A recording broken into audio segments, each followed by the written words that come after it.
Assalamualaikum warahmatullahi wabarakatuh. Halo semuanya, perkenalkan nama saya Laurencia Nanta. Saya dari Pendidikan Sejarah kelas A. Di video kali ini saya akan membahas dampak pandemi COVID-19 terhadap sistem pendidikan di Indonesia.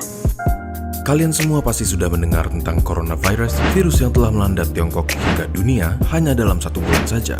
Wuhan coronavirus, yang dinamakan WHO sebagai 2019 novel coronavirus, adalah jenis virus corona yang baru saja ditemukan dan dapat menginfeksi manusia karena kecepatannya dalam berkembang biak, walaupun pada umumnya hanya menginfeksi binatang. Terdapat 7 jenis virus corona yang dapat menginfeksi manusia. 2 virus diantaranya adalah virus yang kita semua kenal beberapa tahun yang lalu, yaitu SARS coronavirus dan MERS coronavirus. Termasuk novel coronavirus yang baru ditemukan, mereka semua adalah sekeluarga virus yang biasanya menyerang sistem pernafasan. Keberadaan virus yang baru dan misterius ini menuai banyak pertanyaan, dan dengan video ini kami akan mencoba untuk menjawab sebisa mungkin untuk meredakan rasa penasaran dan kecemasan kalian.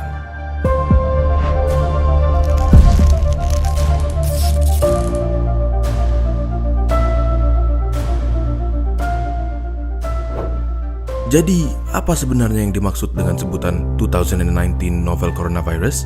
Yang dimaksud dengan virus novel adalah virus yang tidak pernah diidentifikasi sebelumnya. Oleh karena itu, informasi mengenai virus ini masih sangat terbatas.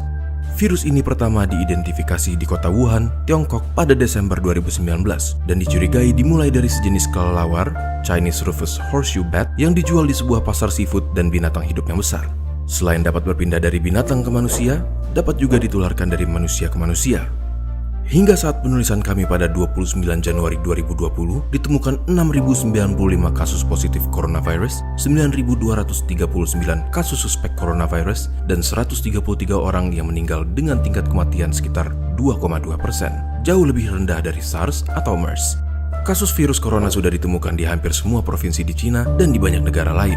Di Indonesia sendiri, sudah ada beberapa kasus yang dicurigai infeksi virus corona, namun beberapa menunjukkan hasil lab negatif dan yang lainnya masih dalam pemeriksaan. Tetapi, hal ini tidak menutup kemungkinan bahwa sudah ada infeksi virus corona yang belum terdeteksi di Indonesia. Kenapa?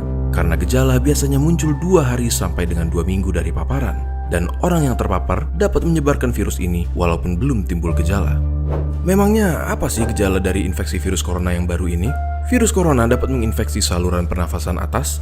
Jika menginfeksi saluran pernafasan atas, gejala pada umumnya tampil seperti batuk pilek biasa dengan demam ringan yang akan sembuh dalam beberapa hari.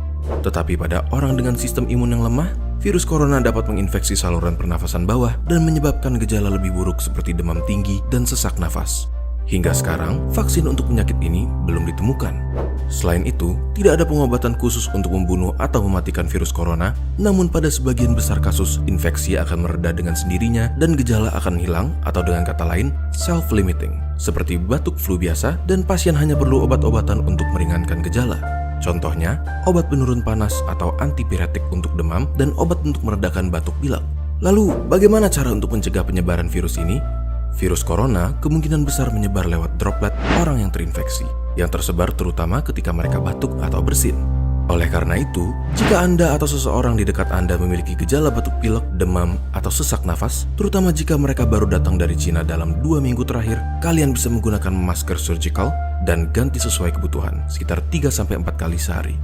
Tutup mulut dengan tisu saat batuk atau bersin, lalu segera buang ke tempat sampah dan cuci tangan dengan sabun atau hand sanitizer antiseptik.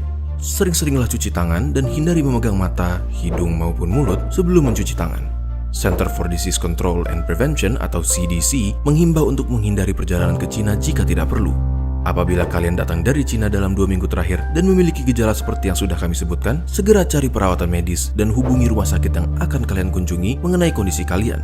Dan jangan lupa untuk memberitahukan riwayat perjalanan kalian ke Cina. Pandemi COVID-19 terjadi pada bulan Maret tahun 2020. Pandemi ini mengakibatkan Indonesia mengalami lockdown, sehingga pembelajaran dilakukan secara daring atau online, yang mana ini berlangsung selama 2 tahun. Hal ini membuat para pengamat pendidikan Indonesia mengkhawatirkan terjadinya learning loss bagi peserta didik di Indonesia. Teman-teman tahu nggak sih apa itu learning loss? Learning loss adalah suatu kondisi hilangnya sebagian kecil atau sebagian besar pengetahuan keterampilan atau akademis yang biasanya diakibatkan oleh terganggunya proses pembelajaran pada sistem pendidikan. Nah, pembelajaran jarak jauh ini dilakukan secara online, yang mana hal ini dinilai kurang efektif karena secara online berarti pengawasan guru terhadap peserta didik menjadi terbatas. Bahkan banyak peserta didik tidak mendengarkan atau tidak memahami materi yang disampaikan oleh guru. Hal ini dikarenakan para peserta didik sulit untuk memahami materi tersebut dan adanya rasa jenuh karena terlalu lama menatap layar monitor. Cara mengatasi learning loss adalah sebagai berikut. Yang pertama, merancang pembelajaran kreatif dan menyenangkan. Yang kedua, fokus pada kompetensi. Kompetensi yang dimaksud ini yaitu sikap dan keterampilan apa yang wajib siswa miliki setelah mempelajari sebuah materi.